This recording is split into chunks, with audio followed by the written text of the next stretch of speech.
Good morning, auction friends. This is Kenny from Powell Auction and Realty. We're at 1475 Taylor Place, Allard, Tennessee. This auction's October 23rd, 12 noon at Central Standard Time. Open house is October the 20th, 12 noon. Let me give you a quick walk through here. Beautiful 1 acre lot.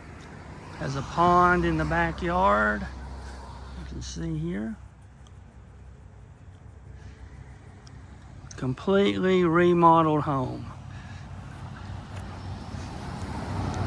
It's got your metal roof on it.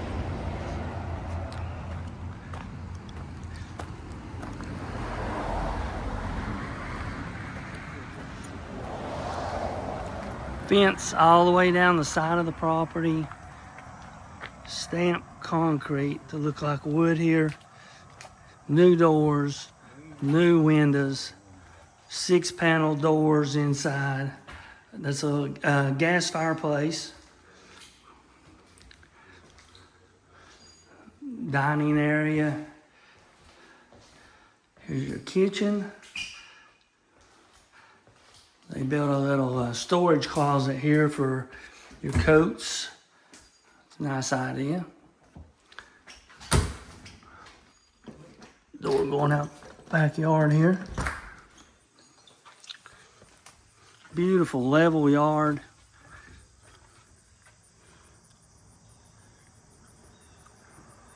This is going to be a nice home for someone. 2-bedroom, 2-bath.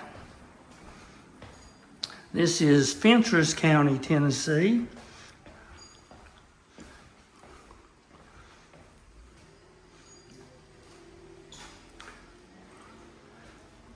There's a nice bath. Linen closet. And the bedroom here. It's got your shelves inside the closet. And the master bath with the washer and dryer connections in here. Very nice. Don't forget this one. 1475 Taylor Place, Powell Auction and Realty. That is powellauction.com on the internet. It is an online auction. The terms will be 10% down, close in 30 days, 10% buyer's premium. If you got any questions, give us a call, 865-938-3403. Thank you very much.